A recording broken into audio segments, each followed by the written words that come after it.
Shalom, shalom, all praises to Yahweh, Ba'ashem, Yahushai, Ba'ashem, Harakak, Kadash.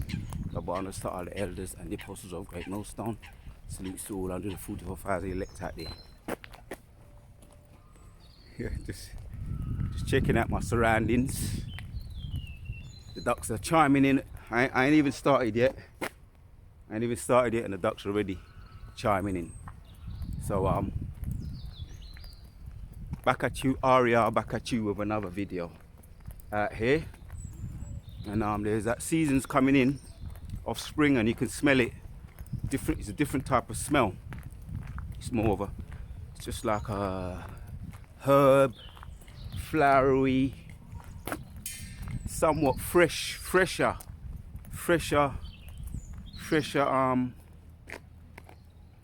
more humidity kind of weather coming in. Just better in general. So I'm out here, man. I've just been meditating. Anytime I come over, get some greenery going on around the greenery, gets my creative juices flowing, and gets me in the right mood to do a video. You know, the topic of today. You know, looking forward to the sweet while we're in the bitter. That's what we do. We're looking forward to the sweet because we can talk about the bitter. We can swim into the bitter. We can backstroke, do the backstroke in the bitter, front stroke. And the ducks be agreeing with that. Yeah, they be getting the bitter too, right? But yeah, we're gonna do a little something in the sweet over here. You know, feed the ducks because the ducks need to be fed too. Some spiritual food. So yeah, man, yeah, just you know, reflecting and meditating, getting my vitamin D on. I haven't been over this place for a little while. The scenery, not much has changed. It soon get better though, you know, because we always have to be optimistic or faithful. You know, the Edomites call it optimistic. We call it being faithful, right, on the good things that are coming. So we're reflecting on some of the good things that are coming. And even now there's sweet. We get some sweet. So it's gonna be a quick hit. While I was strolling through this here place, I said, let me pull out my camera, getting some of the scenery, certain scenery here, while I'm observing and absorbing my serenity. Let me pull out one precept. To get the ball rolling, I'm going to pull out one precept. Hosea 1:10 says, "Yet the number of the children of Israel shall be as the sand of the sea, which cannot be numbered." Yeah, multiply. Right? Thousands upon thousands, right? As the sands of the sea. That's a promise that was given to Abraham, our forefather Abraham. And yeah, we do come from our forefather Abraham, Isaac and Jacob, right? True men of the law, the seed of Jacob. Measured nor numbered, and it shall come to pass that in the place where it was said unto them, "Ye are not my people," right? Over here, the mother of Babylon, right? We were treated terribly when we came over here in the 50s, the 40s, the 50s, the 60s. What do they call that when we came over here? The rush, something rush. Abarazar, the word comes to me. All the West Indian people are over here, the so-called West Indian people, the Judites in the scripture, the Judites, the Gadites, the Benjamites, and some of the Simeonites, amidst of the tribes anyway, came over here. The wind rush, that was it. When we came over here in the wind rush, treated terribly, and that familiar sign, we all heard of it. Some of us may have seen it with our own eyes. No blacks, no Irish, and no dogs. That's the welcome that our grandfathers had, and mothers, and my father had, and mother had, to look for some places to live, some nice fixed abodes, addresses, place to rest their head. while they go out there and work, and they was treated terribly. No blacks, no Irish, no dogs, and they were out there with, you know, our parents, grandparents, or some of them, some great grandparents in our cases, but in my case, my parents was treated terribly while they was working. Some of them was working on the railways, the buses, the NHSS, working for this wicked man Esau, and that's the welcome that they got. Treated like dogs. No blacks, no dogs, no blacks, no dogs, no Irish. When they was looking for some healthy, nice addresses, nice places to live in, they end up living in certain squalor places. We know about the ghettos, and eventually, somewhat got a little bit of some places where to live and have their children. You know, their children, their great grandchildren, their grandchildren, our parents, over here in Babylon and over there in America, bitter America. And it wasn't a nice experience what we had, but soon this is the sweet, right? This is the sweet. The sweet is coming. The sweet after the bitter. When I read on, it says Isaiah 1:10. Nor numbered, and it shall come to pass that in the place where it was said unto them, ye are not my people, rushed out of here, all kinds of being run down, you know, all the Deuteronomy 28. Don't forget the transatlantic slave trade. Don't forget the Jim Crow and the lynching. Don't forget that over in Babylon, America, bitter. Don't forget that. Right? We know about the immediate or the recent treatments. Even today, we're still getting shot down in the streets, right? Treated like animals. Right? Where it was said unto them, ye are not my people, there it shall be said unto them, ye are the sons of the living God. Right? That's coming around. That's the sweet. We're experiencing the bitter, right? And it's still bitter too, but sometimes it's a mindset. What you reflect on depends. You know, certain illnesses, right? Certain illnesses, right? Now my physician's hat just jumped on. Certain illnesses are sometimes a mindset. Depends on how you look at it. Like certain illnesses, not all, but certain illnesses is a mindset. So we're reflecting right now, as we've been talking quite a bit about the bitter, reflecting on the sweet. We're almost out of this bitch, and these people, they're gonna get the bitter. They're gonna have to drink down the whole of it, the whole of the dregs, the full cup, all the bottom of it. They're gonna drink it all down because the cup has to be passed. Pursuant to Habakkuk 4, the cup has to be passed on to the Edomites. It has to be passed on to them, and they have to drink it all down. So that's going to be the bitters for them, and they're going to drink down the whole dregs in the kingdom, and we're going to watch them, and we're going to make sure drink it up, drink it up, good slave. We're going to make sure they drink all of it, and we're going to look at the bottom of the. If there's anything left, we're going to say you didn't finish it. Drink it up, the bitter, because we drank ours. Right? Ye are not my people, there it shall be said, ye are the sons of the living God. We're going to be risen up in power, right? Revelations chapters 11 and 12 says, we want to hear that voice from heaven saying via the angels, Yahweh, Yahushua, and the angels saying, come up hither. We want to hear that. We want to be beamed up, and that's the chariots, right? And we've been seeing chariots as well. The chariots, we've been seeing chariots, and on line too, right? And the E's are dismayed at it. We're not.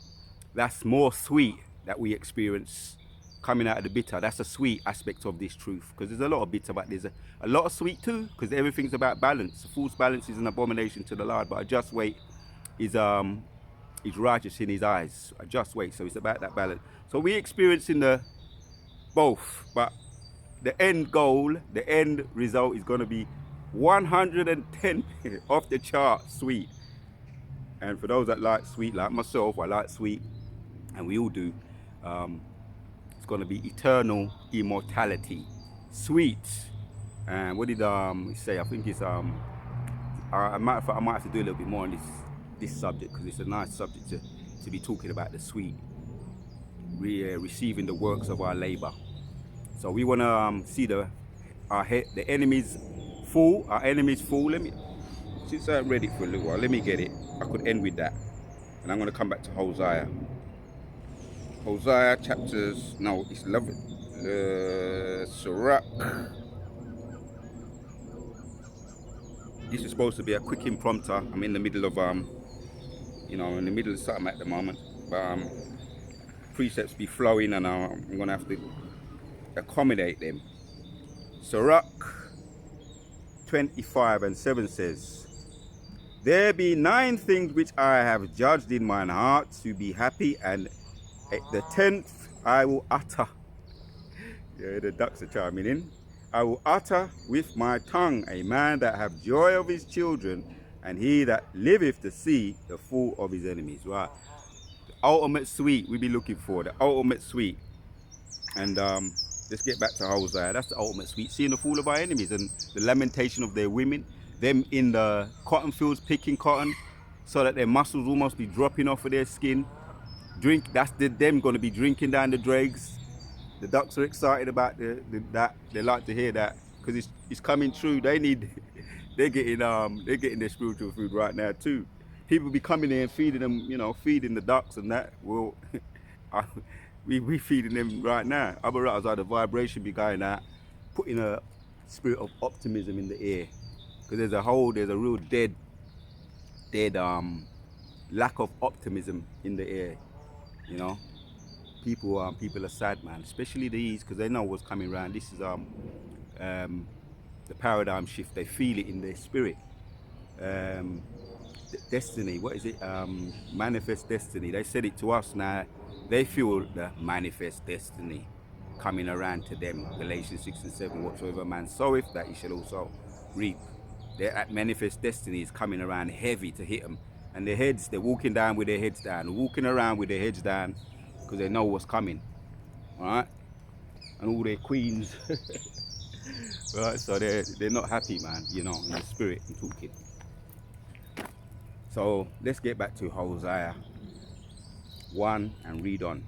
Then shall the children of Judah and the children of Israel be gathered together and appoint themselves one head, and they shall come up out of the land for great shall be the day of Jezreel. Right? Great shall be the day when we're all coming together now. The breaches have been breached. The breaches, the separations, that we're coming together now as one people, standing up with great boldness, recognizing who we are as people.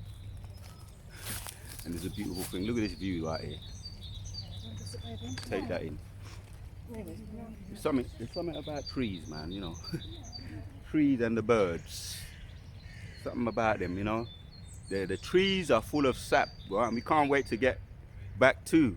We're in league with the animals, and we're going to be in league with the whole of the earth. The whole earth was made for our sakes. So where it was said, that place where they had us in Babylon, and the mother of Babylon, there it shall be said that in the place where it was said, back to Hosea 1, and let me read the top again.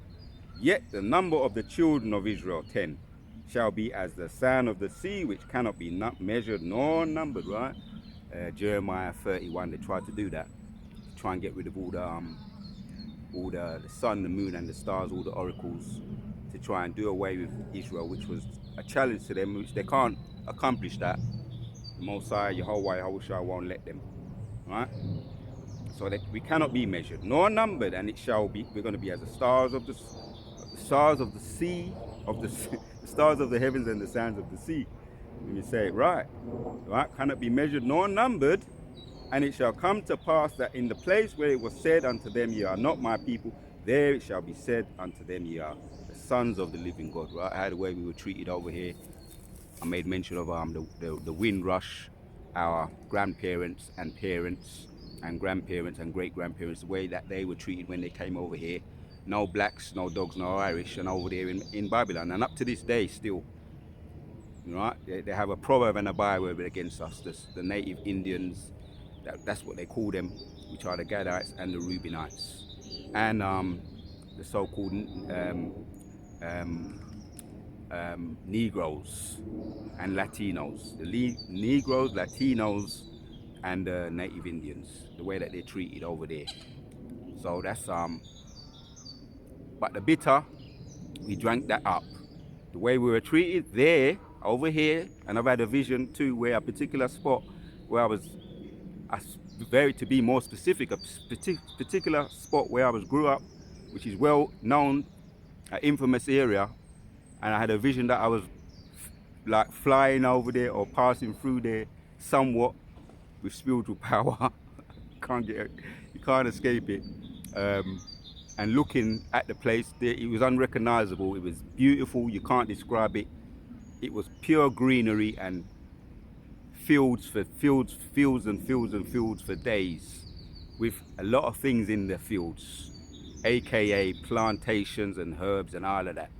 And that was a place where I grew up. So that's just really to confirm it from Yahweh Yahushua vision, to confirm that, to build my faith. Abarazad the Wadi Bashim Yashai for that vision, to build my faith. So it's going to be said where the place where we was considered not a people, we're going to be considered the children of the Most High. So the Wadi Bashim Yashai, focusing more on the sweet things to bring the balance. So get ready for the sweet. Get ready, get your taste buds ready for that good sweet, the healthy sweet, because that's coming, right? All the prophecies point to Yahweh Yahushai return, and it's 100% organic, healthy, natural sweetness. The Wadi Bashim Yashai, Kala Bashim Yashai. Until the next one, we out.